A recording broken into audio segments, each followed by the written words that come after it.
Okay guys, so here is your Metris Westie. As you can see, I'm going to start up front in the electrical, and you can see down there that silver round thing is your solenoid, and what that allows you to do is to charge your RV battery when your engine is running. And you can see this as a yellow wire right here. This yellow wire here, it's not connected to anything. If you touch that to the terminal, which is probably going to be this one right here, it'll click the solenoid over, and you can start the engine off of the RV battery. So, little scoop on the RV battery thing. You can see I removed the cover for it. This is an AGM battery, and this is charged. You can see right here there's a circuit breaker, a 50 amp circuit breaker right here. This is the wire that comes up from that solenoid and then goes to this breaker and up to your positive terminal. And this battery is also hooked to your solar charger here. It's a Kodiak solar charger, and this, you can see it's labeled powers your lights, and this powers your refrigerator. And you get a constant readout here which shows you the voltage. The max is about 12.6 or something like that. This is your solar panels that are plugged in here, and when this light is on, your solar panels are charging this. And this will not charge your AGM battery. Let's see how I'll get this wired, if I can remember this.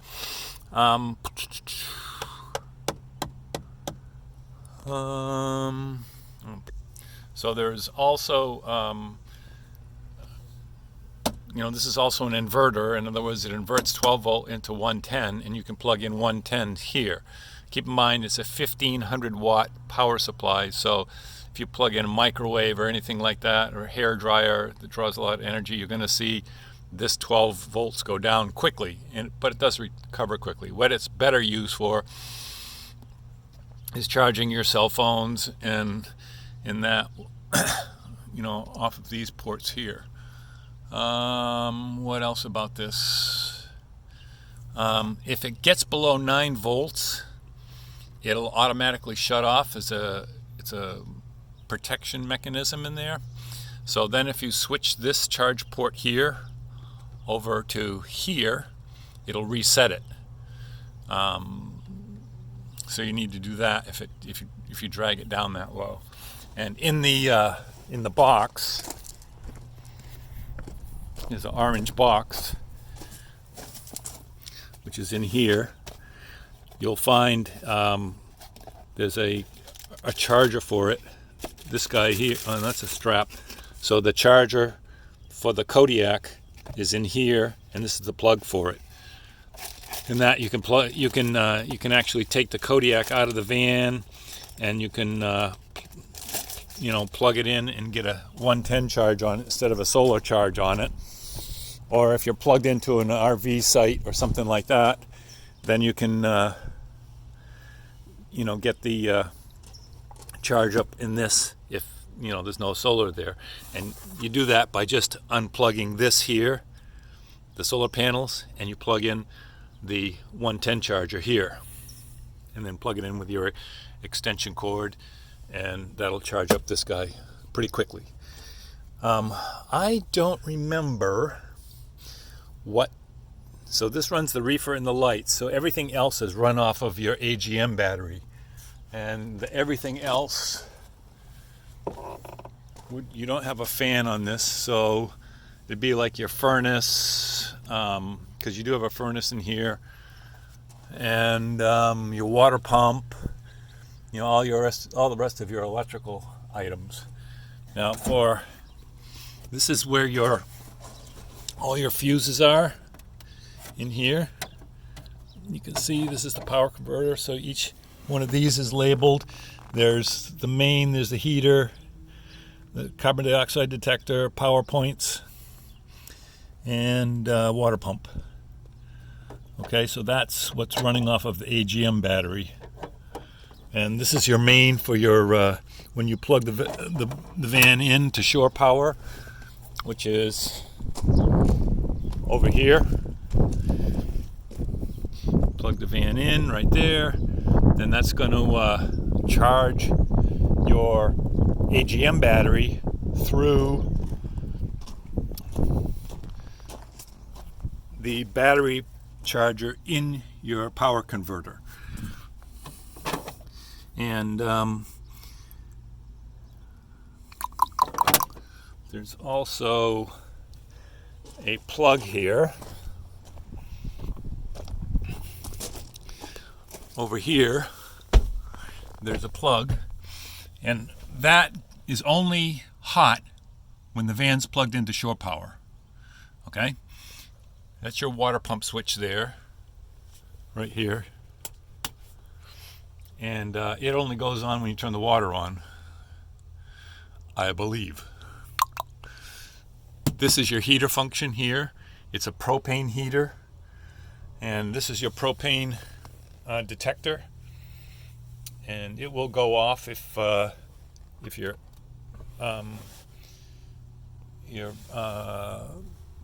voltage is too low. Here's the fridge. It's automatically, here's where you turn it on and off back there. Click it on, and it comes on. It's pretty quiet. You can just hear a little hum. That's it. It also sets cold or hot. I mean cooler or warmer. There is a setting here. This thing here. If you switch it over, it'll lock it in a position like that, so it won't come open, but it keeps the vent going, like when you're storing it, so you won't get mold in the refrigerator, kind of thing. Let's see. Let's go back. You mentioned propane. I think we got all the electrical system. Propane, the only thing propane you have on this is the stove and the furnace. And on the driver's side, down below, is where your propane tank is. The only valve you really need to be concerned with is this one. You need to turn it on, lefty-loosey, righty-tighty, when you want to use your propane stuff. And they fill it right there. And there's that small vent right there is what they loosen to let the air out as they fill it with propane. And it might help, because it's so low, if you brought something to drive the back tire and the front tire up. I just use a couple of small 2x6 pieces, so it lifts that side of the van up. It helps them fill it. Again, table, pretty self-explanatory. There's a nut here you take off, and then we had to add this so these wouldn't fall down. Let's see. Yeah, and this is the plate that you screw into the pedestal, which is in the closet. And you can take this off by having this down. Cushion always gets stuck. Chucking the cushion up over, and you access it. Flip over here, up, and the table comes out like such. Okay? You just pick it up and take it out of there. Okay? Put those back. That goes up. And yeah, so this is there so that all these legs won't fall out. And just take it out like that. It's pretty easy to unscrew it. Spin it, unscrew it. Okay? Keeps the legs up. And this goes back over here. Covers the battery. forward. Make sure your snaps are out. Like this, the snaps are out. Push down, snap, and snap. That's kind of the stowed position. Not much back here, just hoses. So this is for gray water, so anything that comes from the sink goes right into here. And you just got to lift it out. We put a little, this is the water pump, and this water pump, so water pump here, we kind of store it in there. When you want to take and fill this, your freshwater tank, and so you just take this out and take this off, put it in there, make sure it's in the water. You can store this cap back here. When you do that, it's in the water.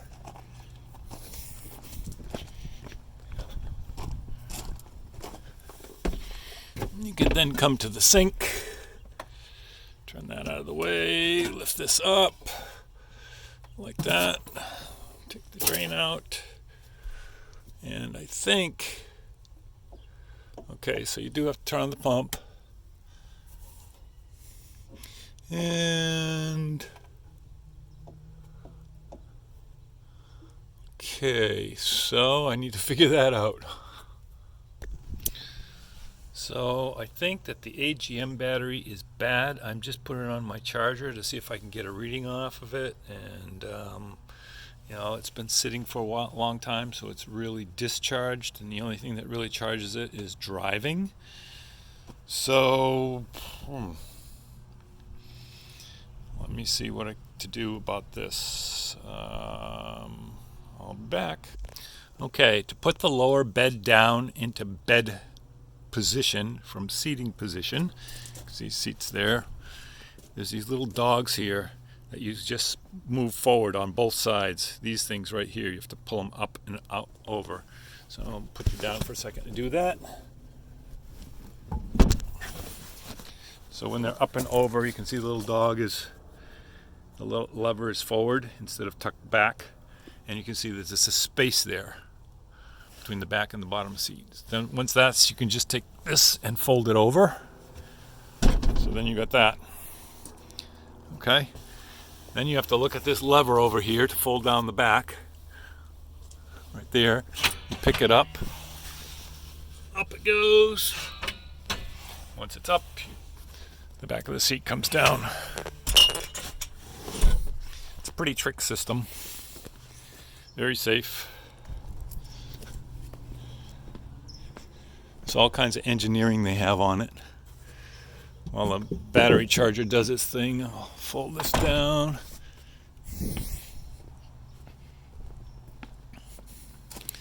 Put your cushion back on.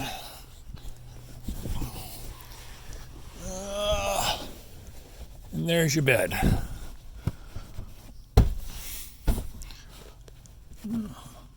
I guess that cushion goes under these things, but figure that out when you put it down.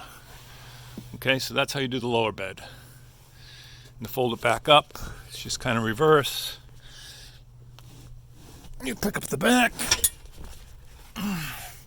Seat is built like a tank. And those, that handle clicks into place. Flip over the back. And you can just push the bottom, lift it up and push it back, and these things go. Table, you just slide this base out. Now this is kind of a funky cabinet here. You need to push in the bottom here, push in towards that way, and pick up on the handle. So when you do that, you see the space at the bottom, and then it drops down, theoretically. Come on, bugger.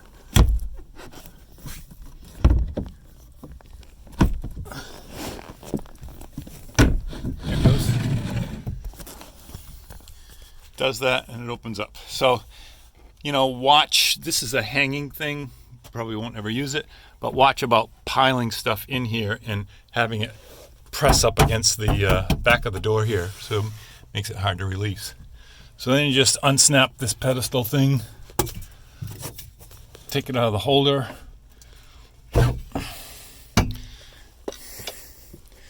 set it in here in the bottom. Careful on it because it will go all the way through to the floor and then it can scrape the floor. See? You want to set it up a bit so it won't hit the floor. And then you just screw the table into this here. And then you've got the table that spins around and all that kind of stuff. So that's kind of how the table works. Pause. Another tricky thing is with this drawer underneath the stove, you got to kind of be careful because if you fill it too full and back there, when you pick up the bottom drawer, it can get caught. Well, I guess not so much on this one. We must have fixed that particular thing. But same thing about piling things in here. You don't want it to catch on the inside of this roll-up door. And this is your screen, which goes around the front windows. So this snaps up there. There snaps up in the corner, way up there, and in that corner, up there, and then over here. And there should be another one down here, so it holds it tight up against there, and it's the same thing on the other side. Let's see, what else? Got the fridge, got the stove. Obviously with the stove, you need to turn on the propane before it'll work. And I noticed that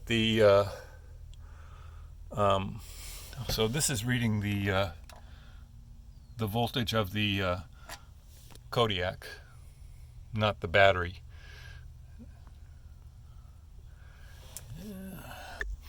Okay, to put the top up, it's pretty simple. You undo these straps.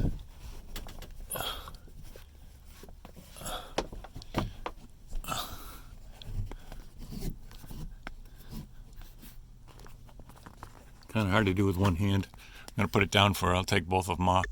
So both straps are off or undone. And it's just a matter of pushing up one-handed. Oh, yeah, yeah. And then that reveals the back. I'll take a picture from outside. And to put the bed up to give you more standing room, you just push up on the bottom of the bed. And you see there's struts that hold it up. Now Anise asks about standing room, and my head hits the bed about here. So I can walk pretty much, I can walk right to the edge of the seat and have plenty of room. I've got probably a foot over my head at the peak. And it's just the screens are all available. I'm looking for the zipper. Here it is. So there's zippers on these. Just be real careful with them because zippers are a bitch to fix, obviously, if they break. And here, the front window has a vinyl. There is some screening up top for some ventilation, but the side windows are all are screened. They're not vinyl. You can see here. And the screens even unzip, which is kind of a nice feature if you're taking pictures or something like that. So you can get the screen totally out of the way.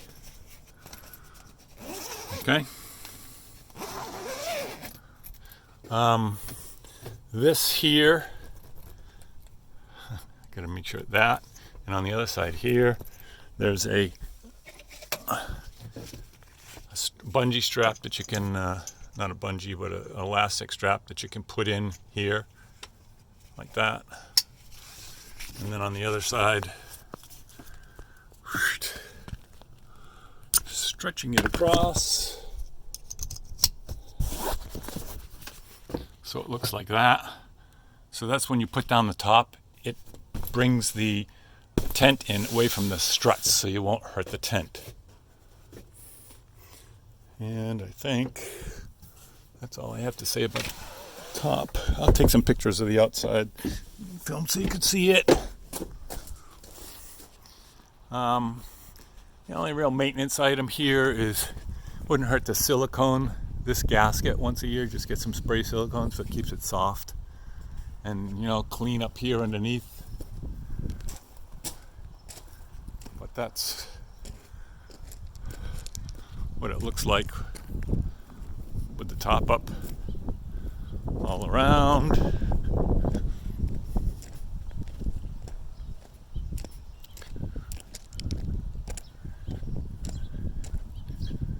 I think you get the general picture. Where the solar panels, if it's like the rest of them, at some point you'll be replacing these solar panels because they kind of suck. Got them from Kodiak. They weren't the best. Didn't know that till afterwards. And $200 gets some decent ones at Amazon. It's the same ones that I have on my van. They're 200 watts instead of 150, which is up there now. Just charges things quicker. And to pull down the top, it's just a matter of grabbing onto the handles and bending your legs. I'm going to pause. You do want to roll the front of it up so it sits underneath the roof there so it doesn't hang down. And I took that strap off that pulled things in because it just, you know, stays up there all the time, and I just roll that up as well. It's nice when you do the straps to make them snug. They don't have to be ridiculously tight. No text found. No text found at that location. Get your picture there. How I do it. There's this seam here that this part here that I get over the top. These are called footman loops. And just open that up.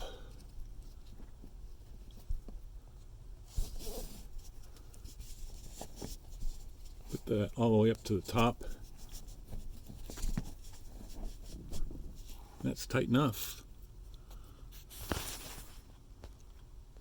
So now that AGM battery is on a battery charger, you can hear the pump when I turn it on. And when I turn the water on,